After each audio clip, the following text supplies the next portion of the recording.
Hello दोस्तों, Smita Maheshwari online classes. Today's topic is present continuous tense, topic number 3. If you like my video, please like and subscribe my channel. Thank you and watch till the end. Tense, आज हम present continuous tense की बात करेंगे। Present simple हमारा topic number 2 में complete हो चुका है। Today we are talking about present continuous tense.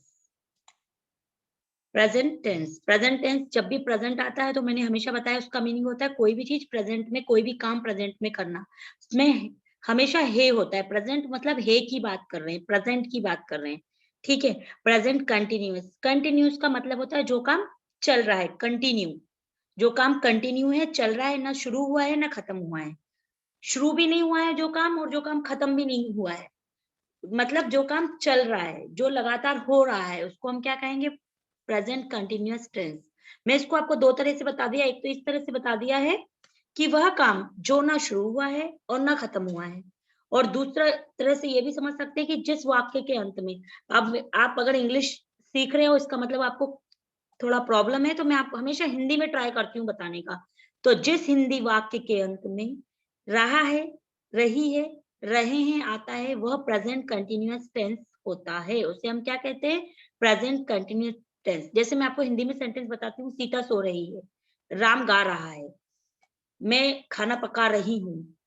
तो इस तरह के सेंटेंस काहे में आएंगे? प्रेजेंट सिंपल में। एक और बात मैं आपको जरूरी बताना चाहती हूँ कि जब मैं लर्निंग कर रही थी तो मेरे को एक प्रॉब्लम आती थी कि मैं बैठी हूँ, मैं बैठी हूँ या मैं खड़ा हूँ, ये कौन सा सेंटेंस होगा? तो ये प्रेजेंट कंटिन्यूअस होगा, क्योंकि इसमें जो भी कार्य है, जो भी क्रिया है, वो चल रही है, ना खत्म हुई है ना शुरू हुई है, जो चल रही है। और ये चीज आपको कभी किसी बुक में नहीं मिलेगी, क्योंकि मैंने इसको बहुत बुक में सर्च करने की कोशिश की पर मुझे मिला नहीं।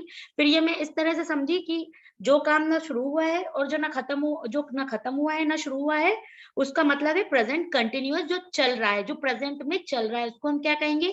Present continuous tense. इसका मैंने फॉर्मूला भी बनाया है।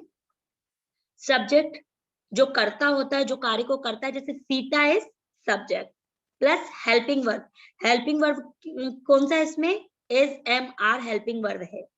वर्ब जिस कार्य, क्रिया, वर्ब को हिंदी में क्या कहते हैं? क्रिया कहते हैं। जिस कार्य से किसी का करना या होना होता है उसको हम क्या क्रिया कहते हैं। जैसे स्लीपिंग इज क्रिया। इज सबसे पहले तो सीता क्या है? सीता सब्जेक्ट है। इज जो है, इज, एम, आर कुछ भी हेल्पिंग वर्ब है। स्लीपिंग क्या है? स्लीपिंग वर्ब है। और इसमें आईएनजी होता है। जब भी कोई काम कंटिन्यूअस होता है ना, तो उसमें आईएनजी होगा ही होगा। ऑब्जेक्ट, जैसे Sita is sleeping on the bed, तो जो बेड होगा वो हमारा ऑब्जेक्ट होगा।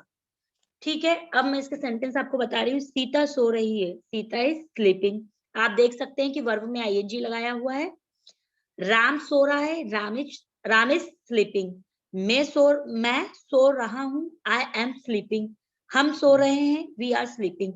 मैं हमेशा ध्यान रखना, मेरे सारे वीडियोस में मैं सेम सेंटेंस रखती हूँ, बिकॉज द रीजन इज कि if when somewhere difference creates, it indicates you directly। आपको ये बता देगा कि कहाँ पे डिफरेंस आ रहा है। नहीं आ रहा है तो कोई बात नहीं, लेकिन किसी किसी, जैसे प्रेजेंट सिंपल में आपने देखा होगा कि सेंटेंस में डू डज लग रहा था, नेगेटिव सेंटेंस में तो वो डिफरेंस समझ में आ रहा था क्योंकि सेम सेंटेंस था।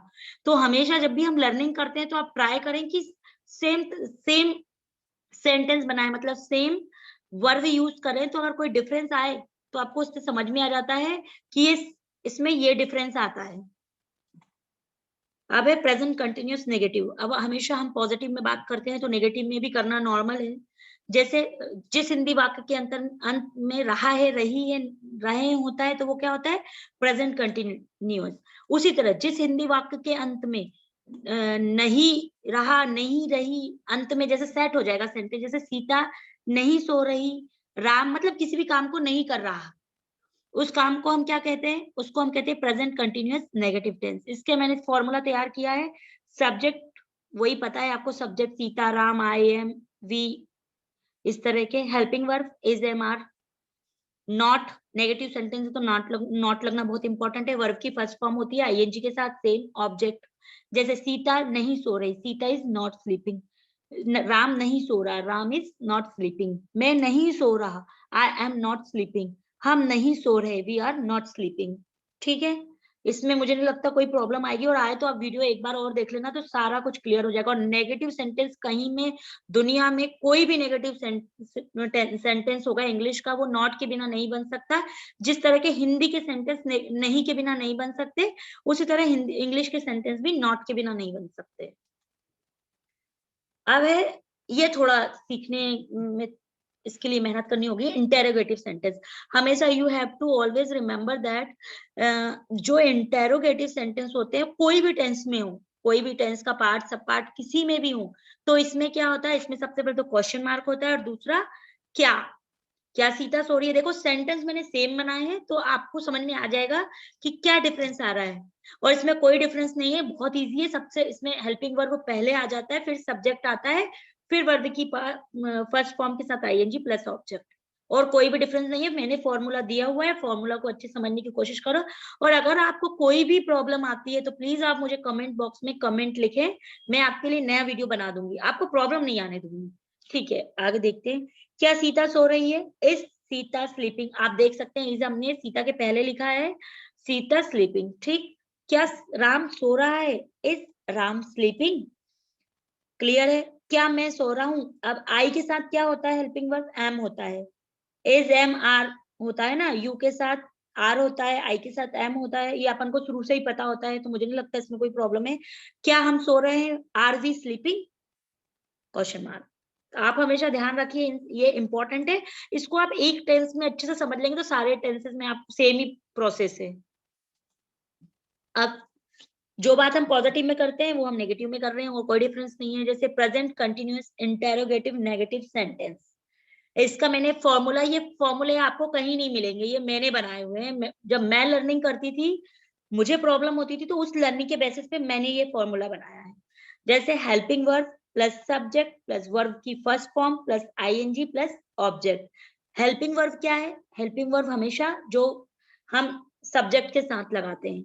आप देखो इंटेरोगेटिव सेंटेंस है तो ये फिक्स है कि इंटेरोगेटिव जहां भी आ जाता है वहां हेल्पिंग वर्ब सब्जेक्ट के पहले होता है।